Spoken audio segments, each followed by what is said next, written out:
नमस्कार। आज हामीले अन्तर्राष्ट्रिय फौजदारी अदालतको बारेमा जानकारीमूलक सामग्री लिएर उपस्थित भएका छौँ। आजको यस सामग्रीमा हामीले आईसीसी द हेगमा अवस्थित स्थायी अन्तर्राष्ट्रिय अदालतले के काम गर्छ, के काम गर्न पाउने गरी यो अदालत स्थापना भएको हो, अरू अन्तर्राष्ट्रिय अदालतहरू छन् कि छैनन्, के छ तिनीहरूको अवस्था, के अन्तर्राष्ट्रिय अदालतले हेर्ने मुद्दामा हदम्याद हुन्छ कि हुँदैन, यी अदालतहरूले कस्तो मुद्दाको सुनवाई गर्छ, अदालतले गिरफ्तारी र संदिग्धहरूमाथि सुनवाई कसरी गर्छ, त्यस्तै संदिग्धहरूमाथि सुनवाई हुन्छ भन्ने कुराको सुनिश्चित कसरी गर्छ, अन्तर्राष्ट्रिय अदालतको प्रणालीले कसरी काम गर्छ, विश्वका कति राज्यहरू अन्तर्राष्ट्रिय अदालतको कार्यवाहीमा समर्थन गर्दछन् त, अरू देशको न्याय प्रणालीसँग आईसीसी कसरी अनुकूल हुन्छ लगायत जानकारीमूलक सामग्रीका साथ आज हामी उपस्थित भएका छौँ। भिडियोलाई अन्तिमसम्म हेरेर हामीलाई साथ दिनुहोला। सुरु गरौँ आजको सामग्रीबाट। आईसीसी स्थायी अन्तर्राष्ट्रिय अदालत के हो त? आईसीसी भनेको द हेगमा अवस्थित स्थायी अन्तर्राष्ट्रिय अदालत हो, जससँग नरसंहार, युद्ध अपराध लगायत अपराधहरूमा व्यक्ति तथा नेताहरू विरुद्ध मुद्दा चलाउने अधिकार हुन्छ। अन्याय र अत्याचार गर्ने दुष्ट नेताहरूलाई कानुनको दायरामा ल्याई कठघरामा उभ्याउन सकियोस् भन्ने उद्देश्यका साथ एक दशकभन्दा लामो प्रयत्नपछि सन् 2002 मा आईसीसी गठन हुन सफल भएको थियो। युगोस्लोभाकिया युद्ध र रुवान्डा नरसंहारमा भएको जघन्य अपराधपछि विश्व नेताहरूले अदालतको स्थापनाका लागि ठूलो बल गरेका थिए। आईसीसी स्थापना गरेका रोम विधानलाई विश्वका 124 मुलुकहरूले अनुमोदन गरेका छन्, तर अमेरिका नै त्यो सूचीमा छैन। द हेगमा अवस्थित अन्तर्राष्ट्रिय अदालत आईसीसीले के गर्न पाउँछ त? के काम गर्न पाउने गरी उक्त अदालत स्थापना गरिएको हो, यस विषयमा पनि जानकारी लियौँ।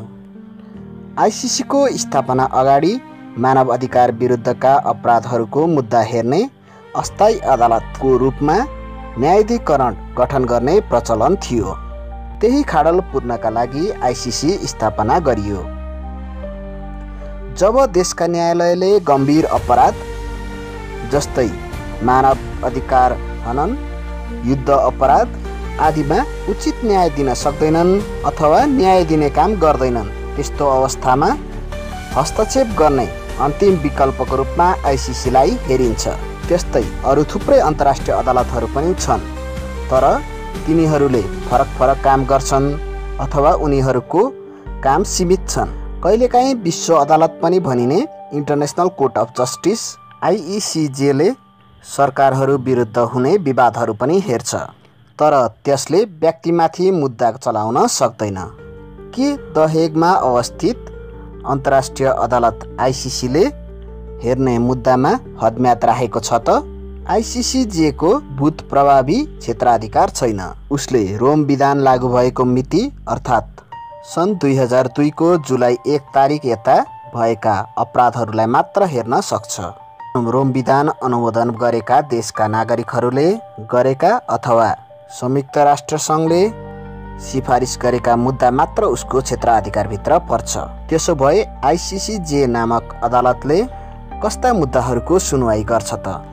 आईसीसीजेको पहिलो फैसला सन् 2012 को मार्चमा लोकतान्त्रिक गणतन्त्र कङ्गोका मिलिसिया नेता टोमस लुआङ्गा विरुद्ध भएको थियो। मुलुकको द्वन्द्वका क्रममा बालबालिकालाई प्रयोग गरी युद्ध अपराध गरेको सम्बन्धमा उनलाई 14 वर्षको जेल सजाय सुनाएको थियो। आईसीसीले मुद्दा चलाएका सबै उच्च पदस्थ व्यक्तिमा आइभोरी कोस्टाका भूतपूर्व राष्ट्रपति लोरा ब्याग्बो हुन्। उनीमाथि सन् 2011 मा हत्या, बलात्कार र अरू किसिमका यौन सम्बन्धी हिंसाहरू, यातना तथा अरू अमानवीय कार्यहरू गरेको आरोप लागेको थियो। अरू उल्लेखनीय मुद्दामा केनियाका राष्ट्रपति उरुहु केन्याट विरुद्ध गम्भीर मानव अधिकार उल्लङ्घनको मुद्दा लागेको थियो। 1200 जनाको ज्यान जाने गरी सन् 2007 र 8 मा चुनावपछि भएको हिंसामा उनको भूमिका रहेको अभियोग सन् 2011 मा लगाइएको थियो। आईसीसीले चाहिँ केन्याट विरुद्ध लागेको मुद्दा सन् 2014 को डिसेम्बरमा खारेज गरेको थियो। आइसिसी जेको खारेजी सूचीमा पर्ने युगान्डाको विद्रोही समूह लर्ड्स रेजिस्टेड आर्मीका नेता युगान्डा, कङ्गो तथा सुडानमा पनि सक्रिय छन्। त्यहाँका नेता जोसेफ कोनीमाथि मानव अधिकार विरुद्धको अपराध, हजारौं बालबालिका अपहरण तथा युद्ध अपराध सम्बन्धी मुद्दाहरू लागेका थिए। सुडानका पूर्व राष्ट्रपति ओमार अल बसिर विरुद्ध पनि आइसिसीको पक्राउ पूर्जी अझै सक्रिय छ। पदमा बहाल रहेकै बेला पक्राउ पूर्जी जारी गरिएका उनी पहिलो राष्ट्रपति हुन्। बसिरमाथि नरसंहार सम्बन्धी 3 वटा मुद्दा, युद्ध अपराध सम्बन्धी 2 वटा मुद्दा, त्यस्तै मानव अधिकार विरुद्ध र अपराध सम्बन्धी 5 वटा अभियोग लागेका छन्।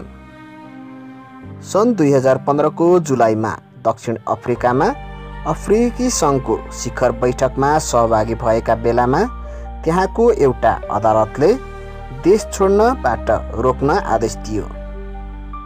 तर त्यस आदेशको अवज्ञा गर्दै दक्षिण अफ्रिकी सरकारले उसलाई जान दिएपछि सरकारले संविधानको उल्लङ्घन गरेको भन्दै एकजना न्यायाधीशले आक्रोश व्यक्त गरे। त्यसको जवाफमा दक्षिण अफ्रिकी सरकारले आइसिसी नै छाड्ने चेतावनी दिए। सन् 2023 मा आइसिसीले रुसी राष्ट्रपति भ्लादिमिर पुटिन विरुद्ध र रुसी बल अधिकारीहरू विरुद्ध पनि पक्राउ पूर्जी जारी गरियो।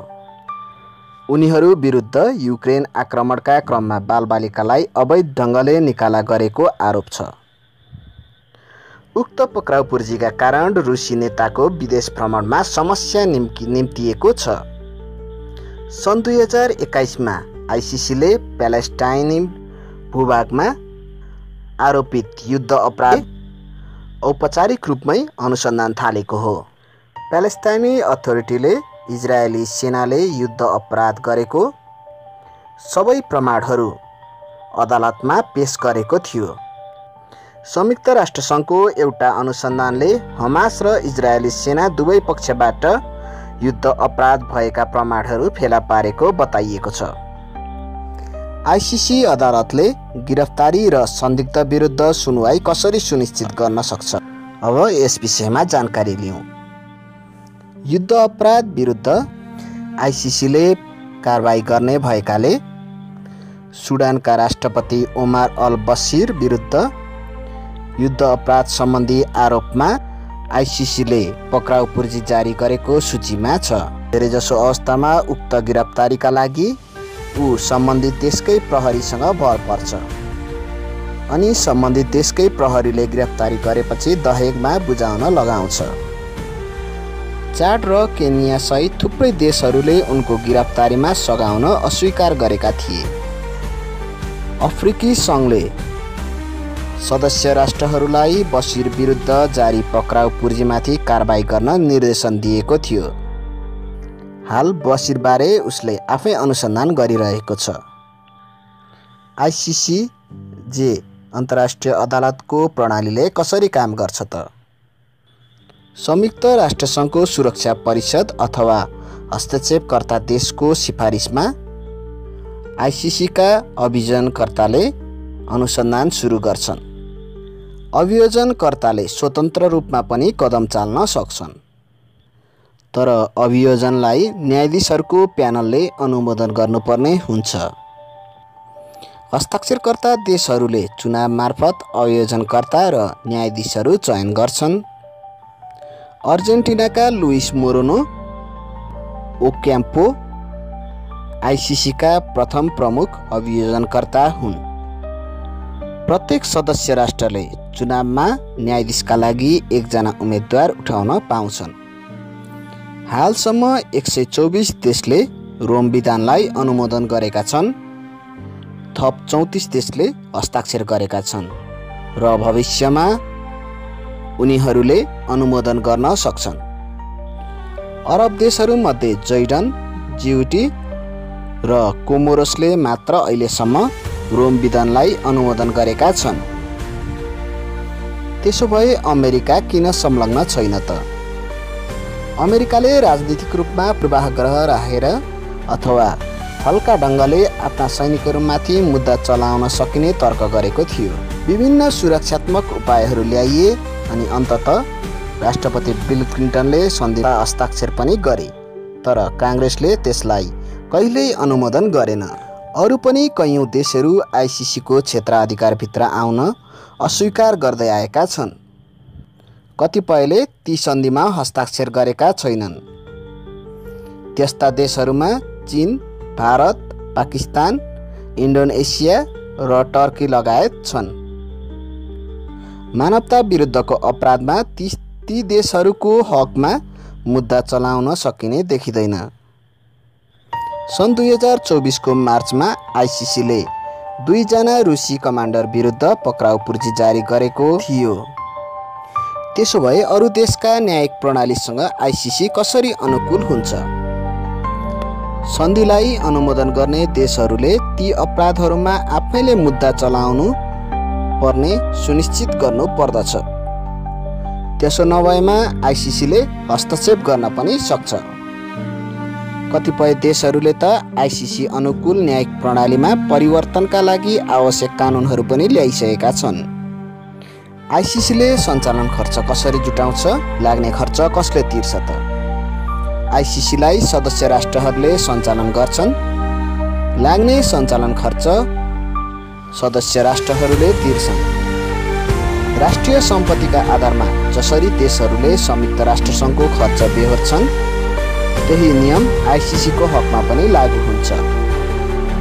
आइसिसीमा अमेरिका आबद्ध छैन, तर ठुला देशहरू जापान, जर्मनी, फ्रान्स र ब्रिटेन भने आबद्ध छन्। यिनीहरूले नै ठुलो योगदानकर्ताको भूमिका निभाउँछन्। आज हामीले स्थायी अन्तर्राष्ट्रिय अदालत द हेगमा अवस्थित आइसिसीको बारेमा जानकारीमूलक सामग्री प्रस्तुत गर्यौं।